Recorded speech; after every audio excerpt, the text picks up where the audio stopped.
In this case, you will see 11 years of silence, a motion to erase the charges, a deputy's weak attempts to serve a warrant, and finally, a judge who shocks the courtroom with her decision.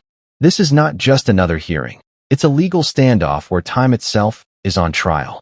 The question is, will justice be served, or has the system failed? Stick around till the end. And if you love courtroom drama like this, make sure to subscribe for more shocking cases every week.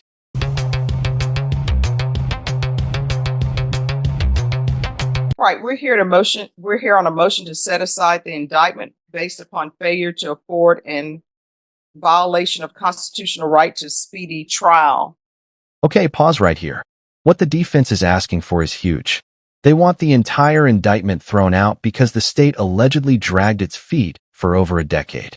That's like calling foul in the middle of the game and asking the referee to cancel the whole match.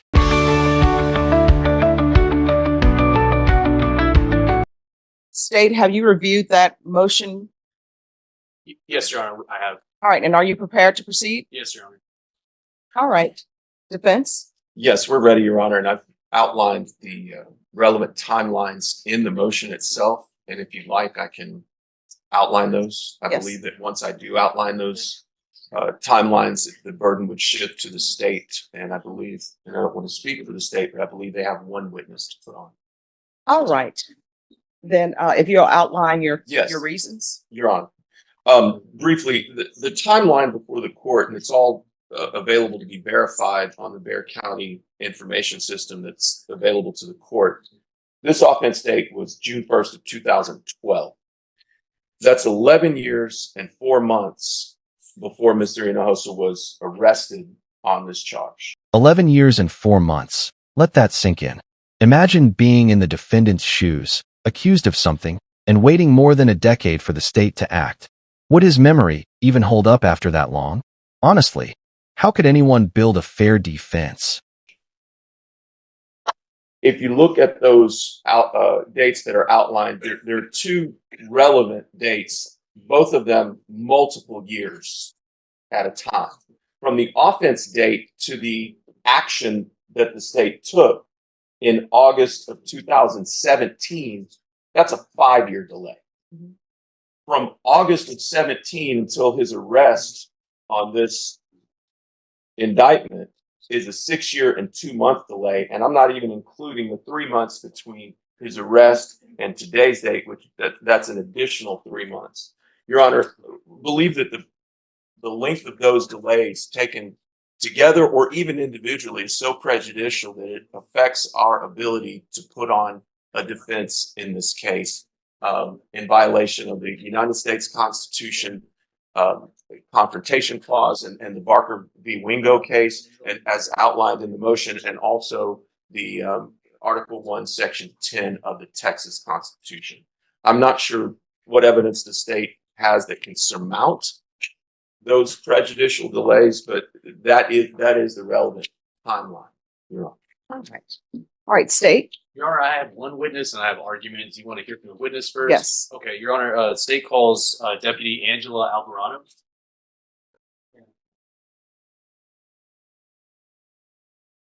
So, All right, if you move this way. Oh, sure. I'm over here. right in the middle, Judge? Yes, thank you. Is that okay if I'm right here, Judge? Yes. Okay. Can you raise your right hand for me, please? Do you solemnly swear or affirm the testimony you give will be the truth and nothing but the truth, so help you God? Yes, sir. All right, you can lower your hand, state your name for the record. Deputy Angela Alvarado. All right. So everyone, you all need to whisper. If you can't whisper, then you need to confer outside. All right, state. Hi, Deputy.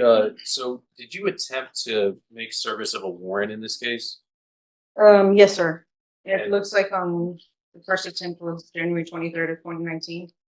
Okay. And then did you attempt to serve that warrant on another date as well? 2 days later, sir. Okay. And so on January 23rd, 2019, where did you go to serve the warrant? The address I have, Okay. And did you have any interaction with anybody there? I noted that I spoke with the uncle. And but were you able to serve the warrant on the defendant, Mr. Hinojosa, at the time? No, I was advised that he didn't live at that location. Okay. And so what happened a couple days later on January 25th, 2019? I went to a secondary address on that date, his work address. Okay. And were you able to serve the warrant on that date? No, sir. I was advised that he used to work there, but quit, the year before. Okay. And did you try to serve the warrant before 2019 in 2017? No, sir, that would not be me. Okay, that was a different deputy. Right. So you were unable to serve the warrant on Tristan Hinojosa, but you attempted to serve it on January 23rd, 2019 and January 25th of 2019. Yes, sir. Okay, I pass the witness, Your Honor. All right, defense. Your activity in this case is limited to those two. So basically, the state's star witness admits she only tried twice, 2 years after the indictment, and both times she struck out. Not exactly the dogged detective work you would expect when trying to track down a defendant after 11 years, right? 2 days in 2019, correct? Correct. Did you take any other action in these 11 years and 4 months between the alleged offense date and his arrest in this case? Just beside the two dates listed on the warrant itself. And those 2 dates were almost 2 years after the indictment, correct? A year and a half? Your 2019 attempts? Okay. I'm not sure when. I'm sorry, I didn't mean to interrupt you. No, I'm not sure when the date of when he was arrested. Is that what your question was? No, indicted. Oh, indicted. I'm sorry. Okay, you're not sure. of the No. date. No, sir. Pass the witness. No other questions, Your Honor. All right. Is this witness excused? Yes, Your Honor. All right, thank you. Thank you. Thank you. Defense? Uh, I'm sorry, state any further questions? I just have argument, Judge. At this I'm sorry, any further witnesses? Oh, no, You're It's Monday for me. yes, ma'am. All right, then the court will hear argument. Defense, it's your motion. Yes, Your Honor. If you look at the Barker v. Wingo factors as the courts apply them in the state of Texas, we need to look at the length of delay. I think in this case that all the parties can reasonably agree that that is a tremendously long amount of time in this case, both between the alleged offense date and the indictment, and then between the indictment and when there was any activity on behalf of the state, whatever attempts those were in 2019, and then again between 2019 and the state's, I just say weak attempts to find Mr. Hinojosa and 2023. Any of those taken individually are presumptively prejudicial, but taken together, it highlights the exact reason that these laws are on the books, Your Honor, that prejudices Mr. Hinojosa's ability to put on a defense. I don't believe the state's efforts to show diligence in this case rise to the level of certainly it can't overcome the negligence that's apparent from the file. And for that reason, we ask for you to grant our motion to set aside the indictment. All right. In your motion, it states that the case was dismissed July 28, 2017, and then re-indicted the same case on August 22nd, 2017. Why was it dismissed? From my research into the GE system, it looks like it was originally supposed to be a theft, and the statute of limitations would have run on the theft by the date that it was the case was received from law enforcement by the DA's office. It was initially dismissed as a theft, but then indicted as a misapplication of fiduciary responsibility, which is within the statute there, Judge. Okay. All right. State. Yes, Your Honor. So because the length of the delay was over a year, the Barker case says the court has to consider the other factors. So just a little bit more clarity on the cause of the delay. The case was indicted on August 22nd of 2017. The prohibited conduct in the indictment is from June 1st, 2012 through June 6th, 2013. So it's a little bit longer because of the prohibited conduct, a little bit less of a delay rather. The defendant was a fugitive from 8/22/2017 through 10/21/2023. Wait, I'm sorry, 8/22. I'm sorry, yes, ma'am.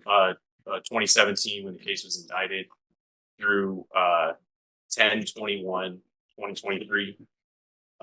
We believe that's when he turned himself in. Once the case, when he turned himself in, Judge.